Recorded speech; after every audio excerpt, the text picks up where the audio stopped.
오늘 하나님 말씀 마지막 때의 믿음이라는 제목을 가지고 말씀을 나눕니다. 아마도 제가 이 본문을 가지고 한 5년 전에 한번 설교를 한 적은 있었어요.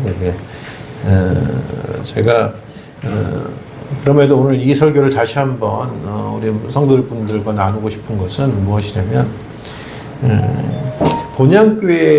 본향교회가 지금까지 여러분들 화면에 보시겠지만 본향교회 5대 목회 강령을 가지고 지금까지 왔었습니다. 그게 뭐냐면 오직 예수, 오직 성경, 오직 믿음, 오직 은혜, 오직 하나님께 영광이라는 그런 이 5대 목회 강령, 즉 청교도들이 외쳤던 5대 강령을 가지고 목회해 왔습니다.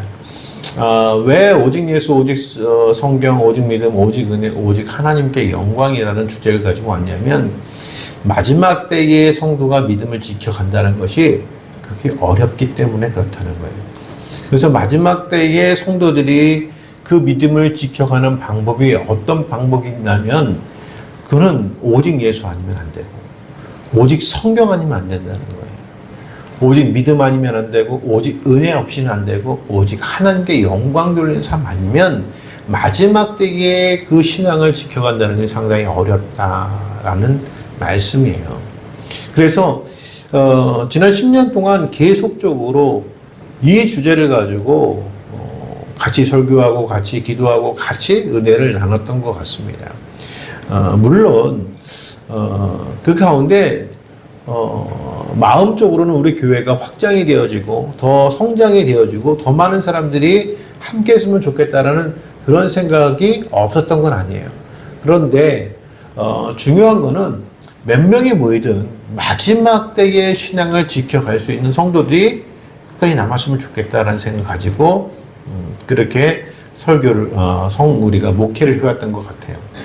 왜냐하면 마지막 때는 우리 주님께서도 마찬가지로 믿음이 없어지는 때라고 말씀하세요.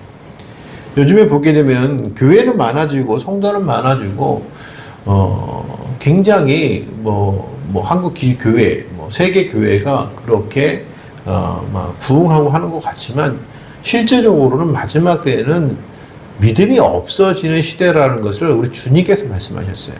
그래서 우리 주님께서 말씀하신 게 뭐냐면 누가복음 18장 8절 말씀이죠. 인자가 올 때에 내가 믿음을 보겠느냐라는 거예요. 여러분 그만큼 마지막 때에는 성도들의 믿음이 사라지는 시대라는 말씀이에요. 그때에 우리 주님께서는 뭐라고 말씀하시냐면 그때에 때를 따라 양식을 나눠줄 착하고 충성된 종이 어디 있는지 찾으시겠다는 거예요. 그 착하고 충성된 종, 즉 때를 따라 양식을 나누어 줄 수 있는 착하고 충성된 종입니다. 여러분, 저는 그 착하고 충성된 종이 우리 교회 본향교회 성도들이었으면 좋겠다는 생각이 들어요. 그래서 언제나 어디에서 가서든 하나님께서 때를 따라 양식을 나눈다. 즉 하나님 말씀을 나눠줄 수 있는 그런 실력을 갖추는 자들이 이 본향교회 성도들이었으면 좋겠다라는 생각이 들어서 제가 그간에 굉장히 성경 중심으로 우리가 목회를 하자. 그렇게 해서 지금까지 왔던 것 같습니다. 그래서 오늘 제목이 마지막 때의 믿음이에요. 여러분, 이것은 무슨 다시 말씀드리면 어떤 말씀을 드릴 수 있냐면 이 시대가 지금 마지막으로 치닫고 있고 또 마지막으로 치닫는 현상 중에 하나가 뭐냐면 믿음이 없어지는 시대라는 말씀이에요. 그래서 그런 시대에 우리가 어떻게 믿음을 지켜갈 것인가 라는 것들을 다시 한번 보고 또 성경에서 믿음을 지켰던 자들의 모습들을 다시 한번 봤으면 좋겠다라는 말씀이에요. 오늘 말씀에 보게 되면 마지막 때의 믿음 첫 번째 우리가 엘리사의 이야기를 총 정리하면서 이 이야기를 보는데 엘리사를 통하여 하나님께서 종말에 어떤 일이 일어나고 또 종말에 어떻게 믿음을 지켜가야 될 것인가 우리 알려주시는데 오늘 말씀에 보게 되면 엘리사의 제자들이 선지자들의 제자들이 어떻게 했냐면 엘리사 앞에 모여 앉았다는 거예요. 그래서 마지막 때의 믿음 첫 번째 우리가 주목해야 봐야 될 것은 뭐냐면 주의 종을 따르는 믿음. 혹은 주의 중심으로 모이는 믿음이에요. 주의 종 중심으로 모이릅니다. 주의 종을 따르거나 아니면 주의 종 중심으로 모여야 된다는 말씀이에요. 오늘 말씀해 보게 되면 38절 말씀해 보게 되면 엘리사가 다시 길갈에 이르니 그 땅에 흉년이 들었는데 선지자의 제자들이 엘리사의 앞에 앉은지라 라고 말씀해요. 오늘 말씀해 보게 되면 길갈에 들렀다라는 건 무슨 엘리사는 길갈과 갈멜산을 왔다 갔다 해요. 왔다 갔다. 그렇죠? 그 가운데 수넴 여인도 거기에 있었고 그래서 길갈에서 갈멜산을 왔다 갔다 하면서 사역을 하고 있습니다. 사실 엘리사가 이 길갈에 들른 것은 좀 특별한 목적을 가지고 들른 것이 아니에요. 그냥 사역의 일환으로 계속 왔다 갔다 하는 거예요. 여러분, 하나님의 일은요, 어떤 특정한 사건으로 우리에게 다가올 수도 있겠지만, 하나님의 일은요, 우리가 특정한 사건이 아니라, 우리가 항상 행하는 삶 가운데에 임하시는 게 하나님의 일이에요. 그래서, 무엇인가 특별한 일을 해야 하나님의 특별한 능력을 발휘하는 게 아니에요. 가령 사도행전 말씀에 보게 되면 바울과 실라가 옥에 갇히는 이야기가 있습니다. 그렇죠? 귀신 들린 여종을 귀신을 쫓아내죠. 왜냐하면 다른 것도 없었어요. 바울과 실라가 거리를 지나가는데 귀신 들린 어떤 사람이 귀신 들린 여종인데 이 사람이 귀신 들린 것 때문에 무엇을 하냐면 점을 쳐요. 점을 쳐가지고 사람이 주인이 돈을 많이 이렇게 모은다는 거죠. 돈을 받는 거예요. 그런데 갑자기 이 여종이 하나님의 사람 바울과 실라를 알아보는 거예요. 그러니까 계속 뒤를 따라오면서 이는 하나님의 사람이다. 이는 하나님께서 보내신 사람이다. 하나님의 영이 함께하는 사람인데 계속 떠드니까 바울과 실라가 너무 시끄러우니까 바울이 그냥 귀신을 쫓아내려 버렸어. 그때 이 여종이 뭐예요? 점을 칠 수 있어요, 없어요? 점을 칠 수가 없어요. 그러니까 이 여종을 통하여 점을 쳐서 돈을 얻은 주인이 수입이 끊겨버린 거예요. 수입이 끊겨버리니까 어떻게 했냐면 바울과 실라를 고발을 해가지고 재판을 받게 만든 거예요. 그래서 그 재판 전에 바울과 실라가 고발이 돼가지고 어떻게 돼서 옥에 갇히게 되었어요. 그때 유명한 이야기가 있죠. 뭐죠? 바울과 실라가 옥에 갇혔을 때 찬송하고 기도했더니 옥문이 열렸대요. 여러분, 여기 말씀에 우리가 핵심적인 건 뭐냐면 옥문이 열린 게 중요한 게 아니에요. 옥문이 열렸으면 바울과 실라가 도망을 갔어야 돼요. 그렇죠? 근데 바울과 실라가 도망을 갔어요? 도망가지 않았어요. 옥문이 열렸는데 그 옥문이 열린 걸 보고 그 옥을 지키는 간수장이 그 옥문이 열린 것을 보고 어떻게 했습니까? 자결하려고 했어요. 왜 죽으려고 했냐면 예전에 옥은 뭐냐면 간수장의 집에 지하에 있는 것이 옥이에요. 그 즉 감옥이라는 것이 어디 있었냐면 간수장의 집에 지하에 이렇게 있는 거예요. 그러면 그 당시에만 해도 이 죄인이 도망갔다라고 하게 되면 어떻게 되냐면 도대체 죄인이 간수장의 허락 없이는 나갈 수 없는 구조입니다. 집의 지하에 있기 때문에 집을 통해서 나가야 되는 거니까 간수장의 집에 쉽게 얘기하면은 간수장의 허락 없이 나갈 수가 없는 구조예요. 그러니까 만약에 이 죄인이 도망갔다라고 하면은 어떻게 되냐면 로마 정부에서 네가 죄인하고 짜고 죄인을 내보내줬다라고 해가지고 온 가족을 다 죽입니다. 그러니까 지금 간수장의 입장에서는 바울과 실라서 옥문이 열려서 도망갔으면 어떻게 돼요? 자기 모든 식구들이 다 죽는 거예요. 그러니까 자기 혼자서 죽으려고 하고 죄인들이 간수장을 죽이고 도망갔다 한다면 자기 식구는 사는 거예요. 그러니까 자결을 하고 이제 그렇게 하려고 했는데 갑자기 바울과 실라가 우리가 여기 있다 라고 하면서 도망가지 않았어요. 그래서 바울과 실라를 감옥이 아니라 자기 집을 모시고 거기서 말씀을 듣고 그 간수장의 집이 구원을 받더라 라는 이야기가 바로 그 옥문이 열리는 사건, 그 이야기입니다. 여기 말씀해 보게 되면 만약에 바울과 실라가 옥문을 여는 기도, 그 갇혀있을 때 나가기 위해서 기도를 했다면 옥문이 열렸을 때 바울과 실라는 바로 도망쳐야 돼. 그런데 그렇지 않다는 거죠. 그러면 그 기도는 어떤 기도였느냐? 그 기도를 대변하는 기도가 어떤 거였냐면 밤중이 되어라는 단어가 나와요. 성경 본문에. 밤중이 되었다라는 그 단어가 뭐냐면 카라라는 단어인데, 카라라는 것은 항상 반복되는 일이에요. 반복되는 일. 즉 다시 말씀드리면 우리가 아침에 식사를 하잖아요. 점심 식사를 하고 저녁 식사를 하잖아요. 여러분 언제 밥 먹습니까? 배고프면 밥 먹잖아요. 배고프면 밥 먹는 게 너무 자연스러운 거죠. 우리가 특별하게 무슨 우리가 밥을 먹어야겠다, 밥을 그냥 하루 종일 뭐 며칠씩 안 먹다가 오늘은 특별한 날이니까 밥을 먹자 이러지 않잖아요. 그 밥의 종류가 어떤 것일지 모르겠지만 우리가 그때가 되면 그냥 밥을 먹는 거잖아요. 그렇죠? 그때에 쓰는 그 반복되는 시간 내 시간을 쓸 때에 쓰는 단어가 카라라는 단어예요. 그 단어의 뜻을 가지고 본다면 뭐냐면 한밤이 되어라는 것을 봤을 때에 바울과 실라는 항상 그 시간에 기도했던 거예요. 항상 그 시간에 기도하는 시간이었고 그래서 기도하고 찬송을 했던 것이지 옥에 갇혔기 때문에 기도하고 찬송한 것이 아니에요. 그러니까 여러분, 그런데 여기 한 가지 우리가 주목할 건 뭐냐면 바울과 실라가 특별히 기도한 것이 아니라 밤중이 되어 항상 기도하는 시간에 기도를 하다 보니 바울과 실라의 상황에 맞춰서 하나님의 기적이 일어나더라는 말씀이에요.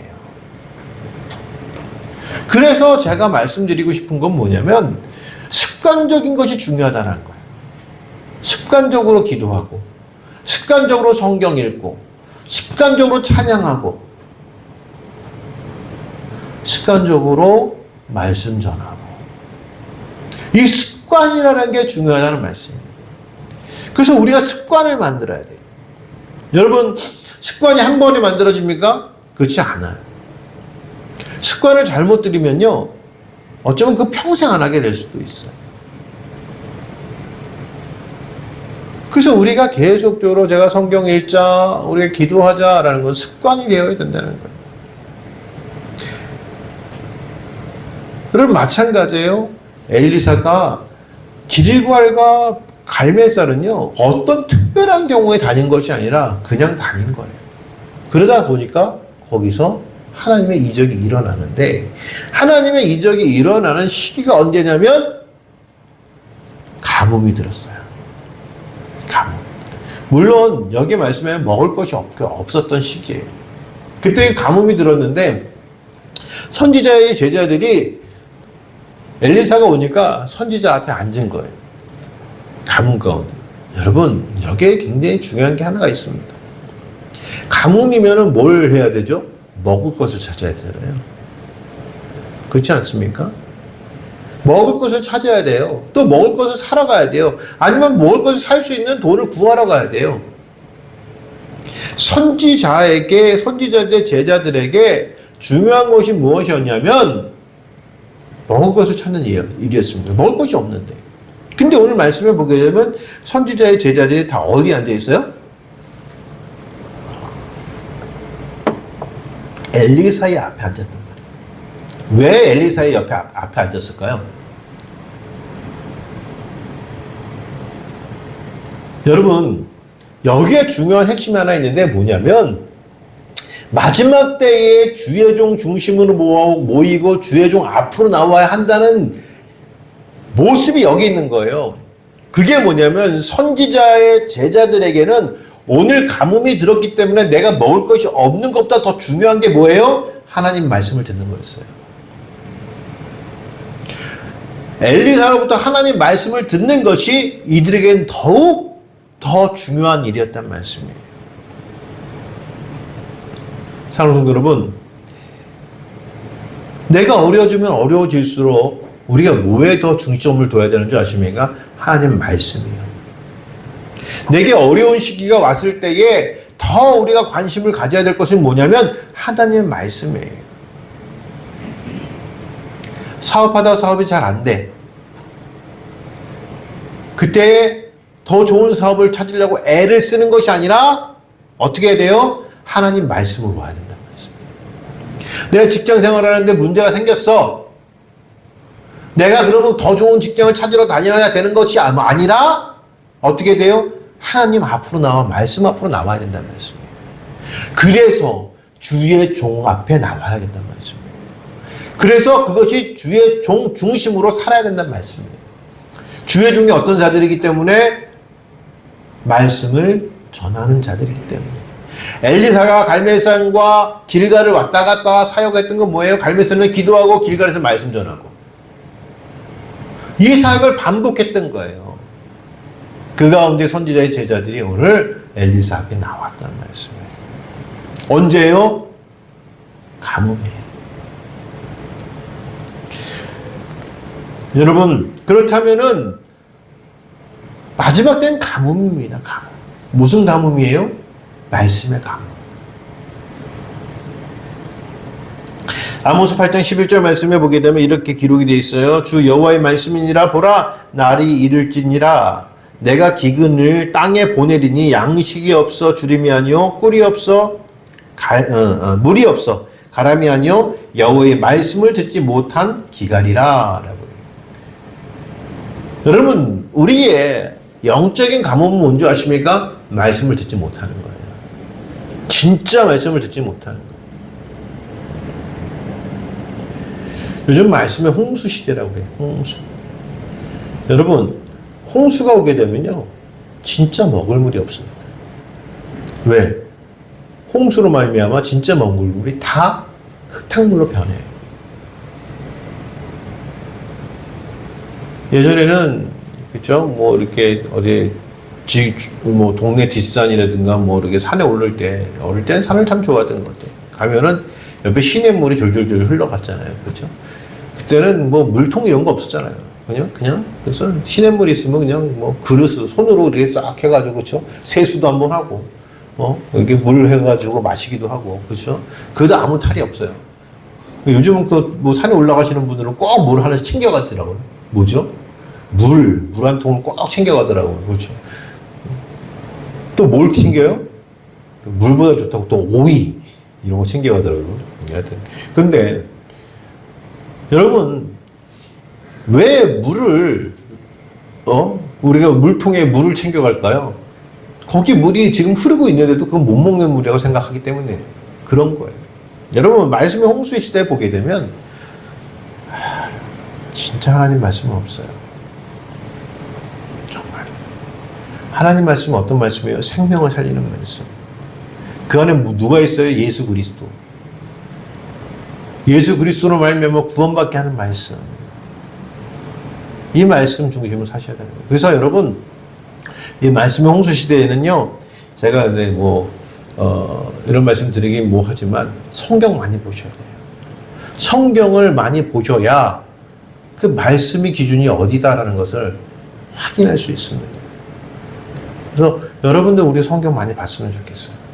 저 역시도 여러분들 말씀을 나눌 때 성경 중심에 떠나지 않으려고 애를 씁니다. 물론 인간이기 때문에 완벽하진 않겠지만 그래도 애써서 성경을 떠나지 않으려고 노력을 합니다. 아무튼 여러분, 마지막 때는요,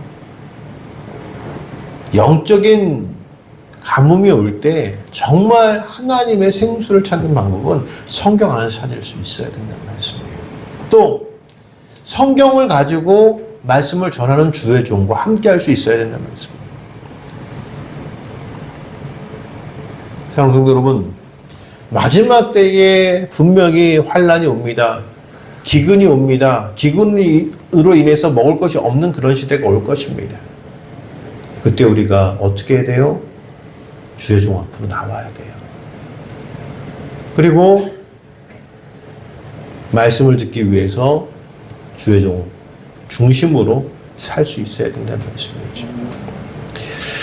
두 번째는 여기에 우리 은혜가 더해집니다. 왜냐하면 주의 종이요, 여러분, 말씀만 전하는 사람은 아니더란 얘기죠. 왜냐하면 오늘 말씀에 기근이 왔는데 제자들이 모이니까 엘리사가 어떻게 해요? 사환에게 일러요. 말씀을 듣겠다고 하는 그 선지자의 제자들이 앞에 오니까 선지자 제자들의 상황들을 다 알아. 그렇죠? 그래서 사환에게 뭐라고 얘기하냐면 국을 끓이라고 그래요. 우리는 죽을 끓이라는 거예요. 국을 끓이라는 거죠. 죽을 끓이라는 거예요. 왜? 먹이려고. 여러분, 그래서 주의 종은요, 사실은 하나님의 말씀을 전하는 자이기도 하지만 실제적으로 성도들이 어려움을 당했을 때에 그것을 해결할 수 있는 방법을 기도하고 제시해 주는 사람이 주의 종들이에요. 그래서 누가 이런 해결을 받을 수 있냐면 주의 종 앞으로 나와야만 해결을 받는 거예요. 그래서 국을 끓이라고 해요. 근데 여기 중요한 것은 뭐냐면 국을 끓이는데 그냥 끓인 게 아니라 어떤 한 사람이 39절 말씀에 보면 한 사람이 채소를 캐러 들에 나가 들포도 덩굴을 만나 그곳에서 들호박을 땄대요. 들포도 덩굴이니까 호박이 나오진 않겠죠. 그냥 아마 호박 덩굴이었던 것 같아요. 그렇죠? 그런데 거기서 호박을 따서 죽을 끓였으니까 무슨 죽이 될까요? 호박죽이 됐겠죠. 호박죽이 건강에 좋을까요? 안 좋을까요? 건강에 좋잖아요. 그렇죠? 굉장히 건강에 좋은 겁니다. 호박죽이. 그렇죠? 그런데 오늘 말씀을 보게 되면 그 죽을 먹고 맛을 보고 어떻게 돼요? 독이 있대요. 여러분, 여기 우리 한 가지 깊게 생각해야 될 건 뭐냐면 이 한 사람이 뭐라고 그럴까요? 이 모든 사람을 다 죽이려고 호박을 가져와서 그 죽에다 넣고 다 죽기를 바라서 그거를 그렇게 했을까요? 그러지 않았을 거예요. 이 이야기는 어떤 내용이냐면 교회 안에, 그렇죠? 주의 종이 있고 말씀을 전하고 거기서 죽을 나눈다는 건 먹을 것을 나눈 거죠. 양식을 나눈 거잖아요. 양식을 나눌 때에 세상 것이 들어오면 안 된다는 거예요. 하나님 말씀 안에 세상 것이 들어오면 다 죽는다는 거예요.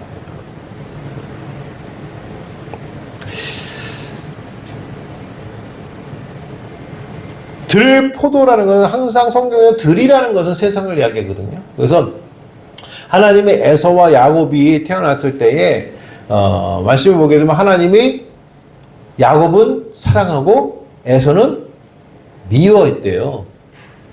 왜 하나님이 야곱은 사랑하고 에서는 미워했는 줄 아십니까? 야곱은 아버지 장막에 거하는 자였어요. 에서는 사냥꾼이었단 말씀이죠. 들로 산으로 다녔다는 거예요. 들로 나갔다는 거예요. 세상적이었다는 거죠. 여러분, 하나님은요, 세상적인 성도 싫어합니다. 왜? 믿음 생활하면서 세상과 엮여서 하시는 분들이 많아요. 세상적인 지혜로. 세상에 이렇게 하는데 왜 교회는 이렇게 하지 않죠? 이런 얘기를 해요.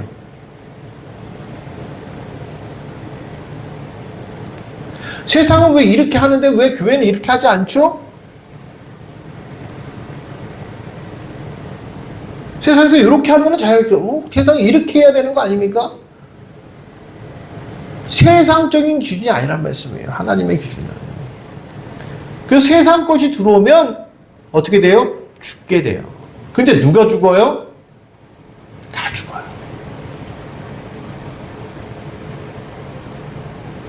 요즘은 교회 문턱을 낮춰라. 교회 문턱을 낮춰라. 라는데 그건 세상 기준이에요. 교회 문턱이 낮아질 수가 있어요? 없어요? 없어요. 여러분, 교회 문턱을 낮추면요, 막 성도들이 막 몰려오나요? 여러분, 잘 생각해 보세요. 여러분들이 이 자리에서 예배할 수 있는 것은 여러분의 의지로 이 자리에 나오신 줄 아십니까? 그런 것 같습니까? 김은기 목사가 이렇게 서서 설교할 수 있는 것이 김은기 목사가 의지로 내가 여기 서야겠다라고 해서 쓰는 거 아니란 말씀이에요. 저나 여러분들이나 하나님의 부르심이 없고 하나님의 세우심이 없으면 절대로 나올 수도 없고 이 자리에 설 수도 없는 자들이란 말씀이에요. 그래서 교회라는 것은 우리가 문턱을 낮춰서 그들이 교회로 들어오게 만드는 것이 아니라 하나님의 은혜를 주셔서 그들을 마음에 은혜를 주셔야만 이 자리에 나온 사람들이 예배할 수 있는 겁니다. 교회를 세상적으로 생각해요. 문턱을 낮춰서 세상처럼 비슷하게 해주면 사람들 올 거라고 생각해요. 여러분, 그게 지금 한국 교회의 병폐예요. 예전에, 제가 생각할 때 제가 어릴 때 교회는요, 뭐 다른 거 아무것도 없었습니다. 교회 가면 그냥 예배 드리고, 뭐 했어요? 기도하고. 그래서 뭐 교회 가면은 뭐 권사님들이 교회 기도에 뭐 주여 주여 하고 막 그랬던 거예요. 그리고 교회에 가면은 기도방이 따로 있어요. 요즘 교회는요, 제가 이제 교회를 요즘 많이 방문하자고 하고 다니잖아요. 요즘 교회는요, 한참 오래된 교회는 기도방이 있는데 기도방을 다 없애요. 다른 용도로 쓰더라고요. 여러분, 이거 바람직하지는 않은 것 같아요. 그래서 저는 저쪽으로 이사 가면 꼭 기도방을 만들 거예요. 그래서 기도하는 사람들이 와서 기도할 수 있도록 해야 돼요. 그리고 기도방을 없애고 또 그렇게 예배실을 없애면서 무엇을 만들어요? 카페를 만든대요. 놀이방을 만든대요. 저도 그런 생각 많이 했어요. 근데 그것이 예배에 도움이 되는 거라면 괜찮아요. 우리가 신앙생활하고 기도하는데 도움이 되는 거라면 괜찮아요. 근데 그렇지 않다면 다시 한번 생각해 봐야 돼요. 제가 이 말씀을 드리는 이유는 뭐냐면 세상적인 것이 들어오면 교회는 무너져요. 그런데 작은 것 하나가 들어와도 그거 괜찮겠지. 아니요. 작은 것 하나 때문에 온 교회가 무너지라는 거예요. 이스라엘 백성들이 출애굽해서 이제 가나안으로 들어갔을 때 첫 번째 만났던 성이 어디죠? 여리고성이에요. 여리고성은 큰 성이에요. 그래서 하나님께서 여리고성을 무너뜨리게 했어요. 하루에 한 바퀴씩 일곱 번째 나라 일곱 바퀴를 돌으면 성이 무너질 거예요. 성이 무너졌어요. 그 다음에 보니까 그 다음 차지할 성은 어디냐면 아이성. 눈을 보니까 저기 산 위에 조그만 성이 하나 있는 거예요. 아이성. 야, 여호수아가 생각하기엔 저건 뭐 우리가 다 가지 않아도 돼. 3,000명만 가서 처리하고 와. 보냈는데 지고 왔어. 여호수아가 하나님 앞에 이스라엘 백성들 하나님을 기도합니다. 왜 하나님 우리에게 이런 시련이 왔을까요? 했더니 하나님 말씀하신 게 뭐죠? 아간의 죄예요. 누가 여리고성에서 하나님 말씀을 순종하지 않았다는 거예요. 그 찾다 보니까 아간이 신할살 외투 한 번 자기 장막에 숨겨놨던 거예요. 여러분, 교회는 그런 거예요. 교회는 한 사람의 잘못, 한 사람의 불순종이 교회 전체를 무너뜨려요. 그래서 신앙생활 할 때, 나 하나쯤이야. 아니요. 나 하나도 안 되는 거예요. 사랑하는 성도 여러분, 세상적인 것이 들어오면 안 되는 거예요. 우리 교회도 마찬가지예요. 물론, 그 방법이, 우리가 세상적이지 않는 방법을 찾아내야 해요. 사실은, 저도 그래요. 하지 말라는 건 아닙니다. 하지 말라는 건 아닌데, 절대적으로 성경에 기준하는 방법들을 찾아내고 해야 되는 거예요. 남들 하기 때문에 다 똑같이 하는 것이 아니라, 그것이 정말 성경적인가. 그것을 통하여 우리가 어떻게 말씀을 전하고, 우리가 어떻게 교회를 세워나가고, 이거에 대한 철두철미한 고민 없이, 그걸 준비하면 안 된다는 거예요.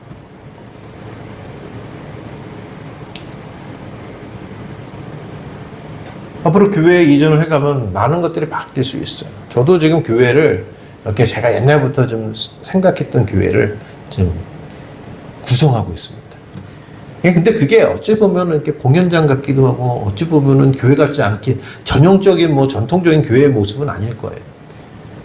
저도 생각을 하고 있어요. 근데 그것이 정말 성경적이어야 되고 정말 예배 중심이어야 되는데 그 기준을 지금 찾기 위해서 애를 쓰고 있는 거예요. 만약에 그것이 찾다 성경적인 기준이 아니면 원상복구. 세상적인 것이 안 돼야 된다는 말씀이죠.